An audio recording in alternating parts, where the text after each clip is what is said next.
Hello everyone, welcome to Reactify Labs. Today we are going to talk about two-phase commit.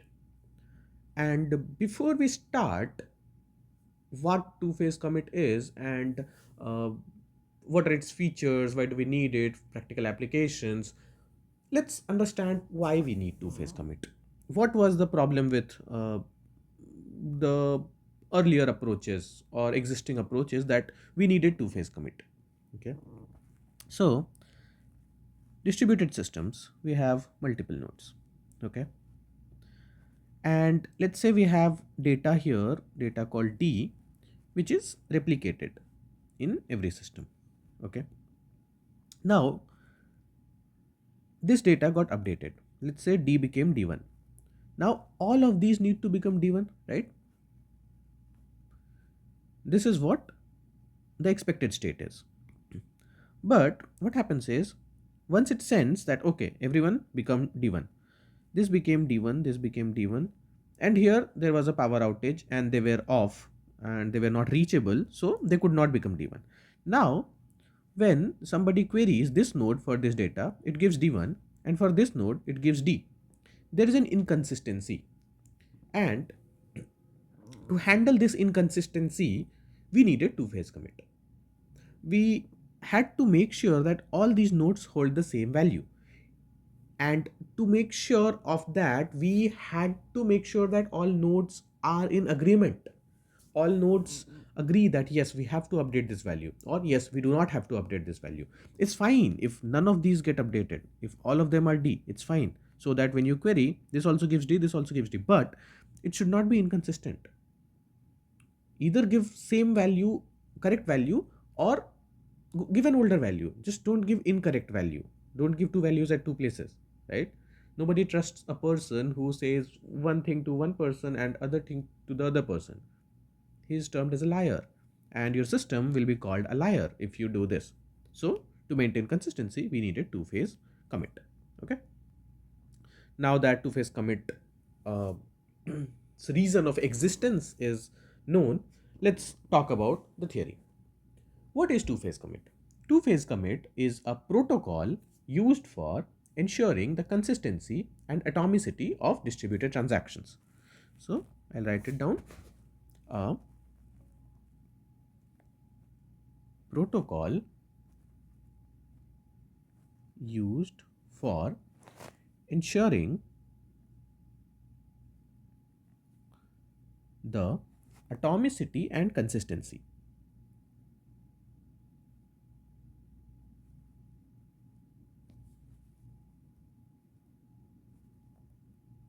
Atomicity and consistency of distributed transactions.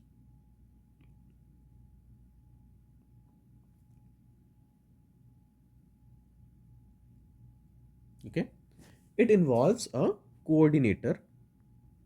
There is a coordinator and there are participants. It involves a coordinator and multiple participants. As we saw in the above example, one node was the coordinator and others were participants. So it involves a coordinator and multiple participants to reach a unanimous decision on committing or rolling back a transaction. Okay, why? You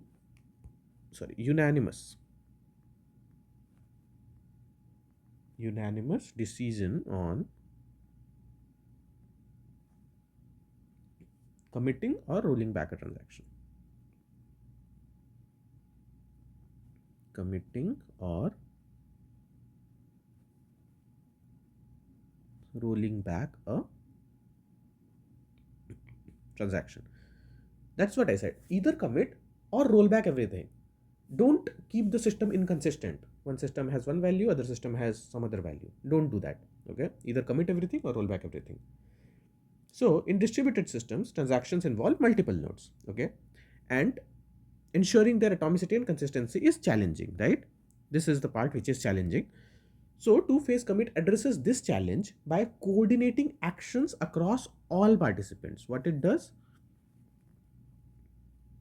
Addresses the challenges of atomicity and consistency by by coordinating actions across all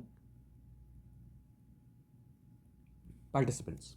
Okay, so uh, if I have to define it again, okay, it is like, yes, it is a protocol, but uh, technical definition would be two-phase commit is a type of atomic commitment protocol used in distributed computing to ensure that a distributed transaction either commits on all involved systems or rolls back on all involved systems without any adverse effect.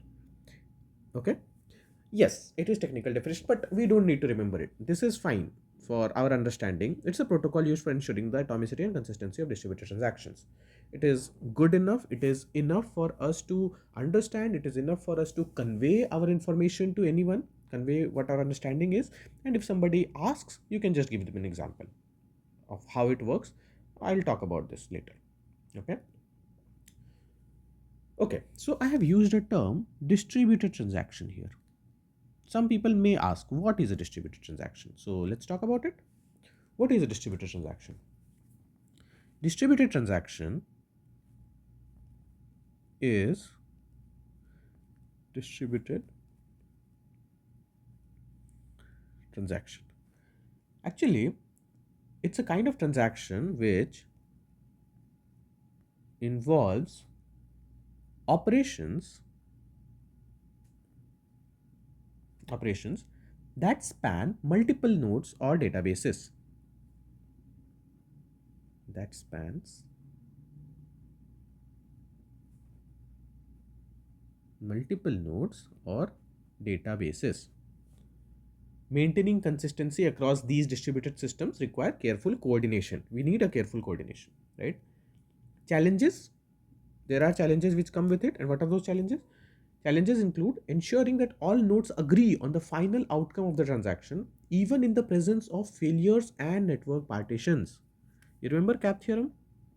Partition tolerance? Even if the partition is happening, something, the system needs to be there. Although the data it provides is outdated, but system needs to be there, right? So, challenges include ensuring that ensuring that all nodes agree on the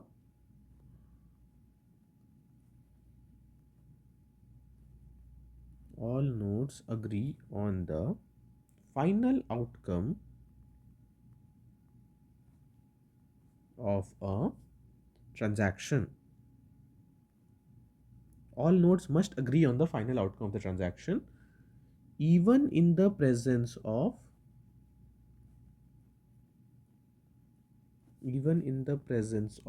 failures and network partitions.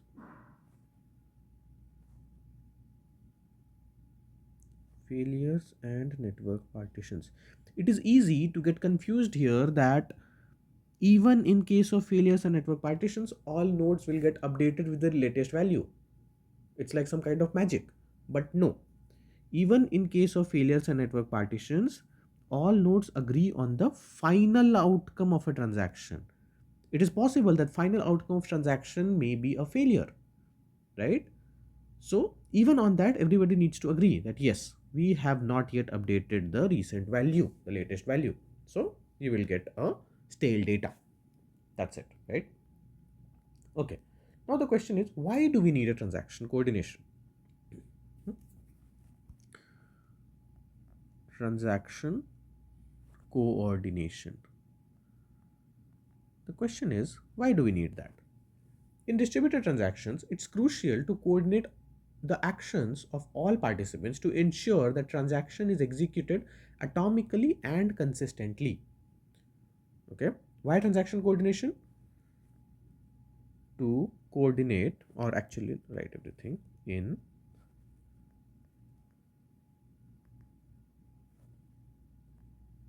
distributed systems, it's crucial to coordinate the actions of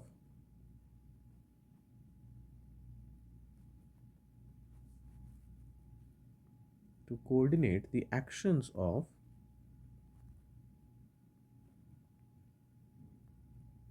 all participants to ensure that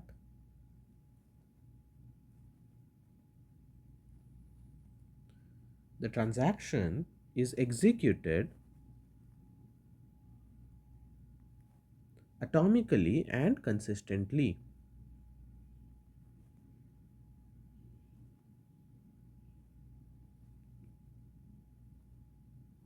It's executed atomically and consistently.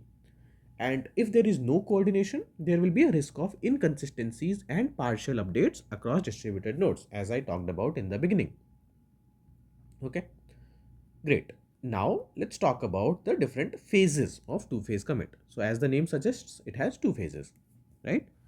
So what are the two phases? First phase is voting phase, or write it like this. Phase 1 is called voting phase. Coordinator asks the participants to prepare for commit. Okay. Coordinator asks participants to prepare for a commit. Okay. Participants will reply with either yes or no.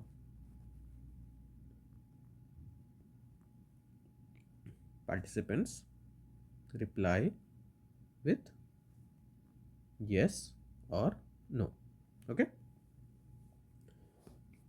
And depending on what they vote, there will be a phase 2. Phase 2 will be a commit or rollback phase. Okay. So as the name suggests, the coordinator or the initiator decides to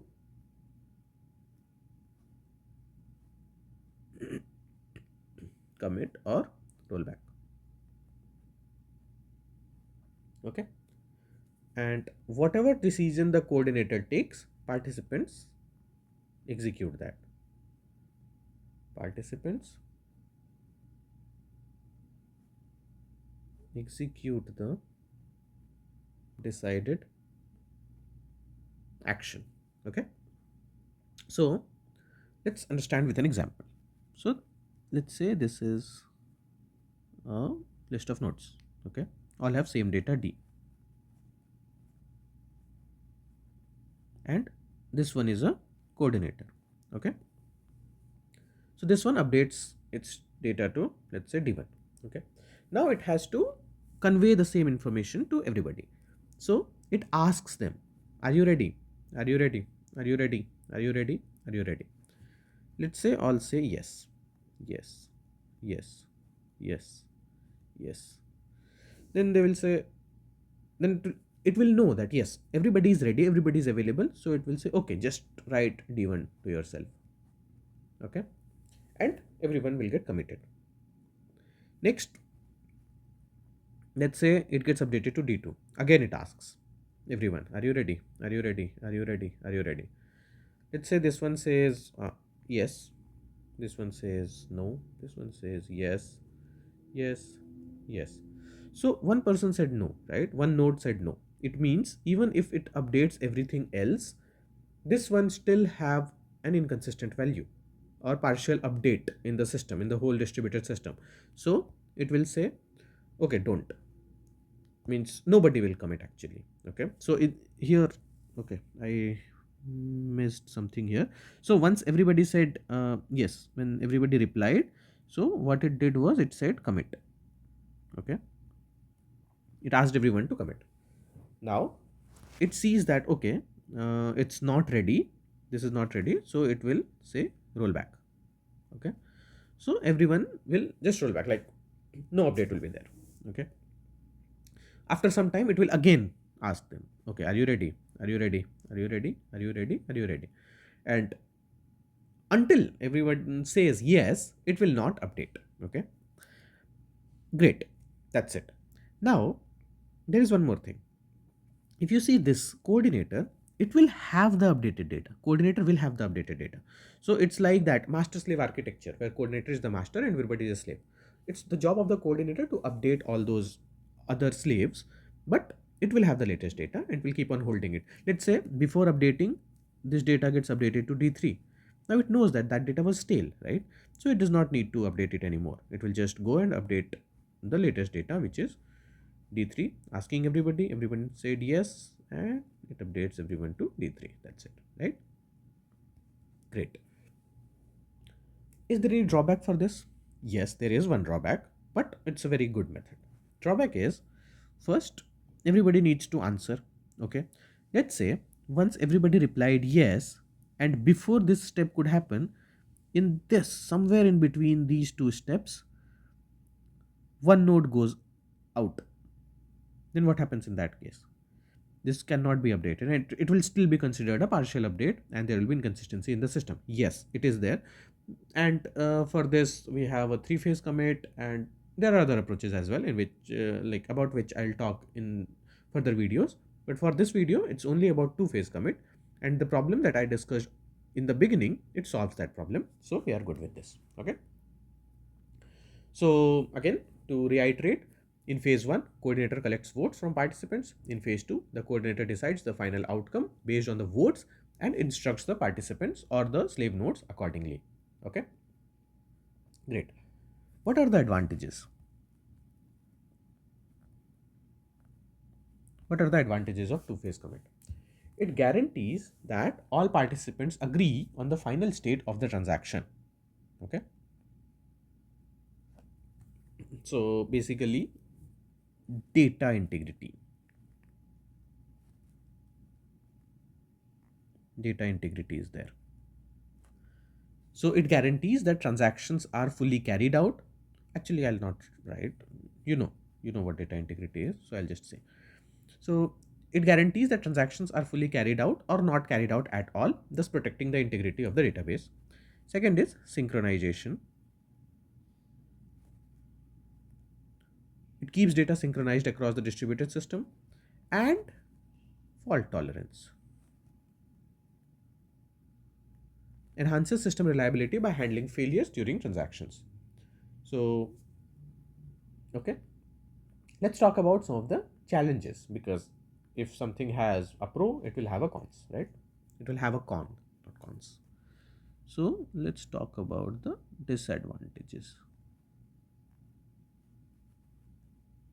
So there will be a very important problem called blocking problem. So if a participant does not respond during phase 1, the protocol may block, leading to potential issues. Because, right, if even if one participant is not active, every other participant has a stale data, which is definitely a problem. It's a blocking problem. One node is blocking everyone. There is a single point of failure. There is a single point of failure, right? Because yes, single point of failure will exist because there is a coordinator, one coordinator only. And also, yes, if it fails, if the coordinator fails, the entire protocol may be compromised. The latest data gets lost, right? So yes, that's a problem. And performance overhead. So increased communication and coordination can impact the performance of the system, because it needs to communicate. The coordinator needs to communicate with every other node, right? Let's say the coordinator needs to communicate with 10 other nodes, and one node says no, or one node is down. So 9 replied, but still the job is not fulfilled because one did not reply, or one said no. So it will again ask, again query, again query, again query. It will keep on querying. It's possible that once this node is down, once other node is down, once some other node is down. So this process is a very tedious process. It's a very heavy process, right? So that's why it's a performance overhead basically. Now let's in the end talk about where these two-phase commit is used, like practical uses, okay, or real life examples. Practical uses. Practical usages. Distributed database, obviously.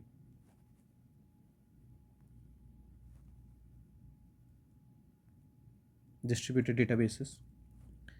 Second is anywhere where this transaction is involved. Let's talk about like Amazon or e-commerce, basically e-commerce transactions, because there are distributed systems. Amazon is a very big system. One node cannot handle it. It will be a problem. Very big banks, those banks, um, just anywhere a distributed transaction is involved, two-phase commit can be very helpful. Coordinating complex transactions that involve multiple systems like payment gateways, inventory management, shipping services, uh, or financial services like banks, stock exchanges. Everywhere this two-phase commit is going to be helpful. But yes, it has some drawbacks. But yeah, pros and cons, weighing the pros and cons, we can take a call whether two-phase commit is good for us or not. As I told you, some of the drawbacks can be overcome by three-phase commit. But as the name suggests, three-phase commit means it will have three phases. And since two-phase commit itself has these performance overhead blocking problem, then three-phase commit obviously will uh, have more, like more, uh, mm, or what do you say, a higher overhead of blocking and performance, right? So the problem will be more. The blocking problem will be more in the three-phase commit. Blocking problem will performance overhead problem will be more in three-phase commit. So even though two-phase commit is bad, it's better in some terms, in some reasons, better than three-phase commit. But yeah, we'll see in later videos where three-phase commit is used, or if there is some other better method than two-phase commit or something else that can be used. Okay, so that's it. Mm, with this video, I believe it gave you some idea of two-phase commit. I'd expect the viewers of this video to now start seeing in their daily lives or the systems that they encounter if two-phase commit can be applied there or not, and if yes, what other problem it might cause. So I hope I have done a good job in explaining this. So yeah, if it helped you, give it a like, share, subscribe. Thank you for watching, and yeah, please remember to like, share, and subscribe. I'll see you in the next one.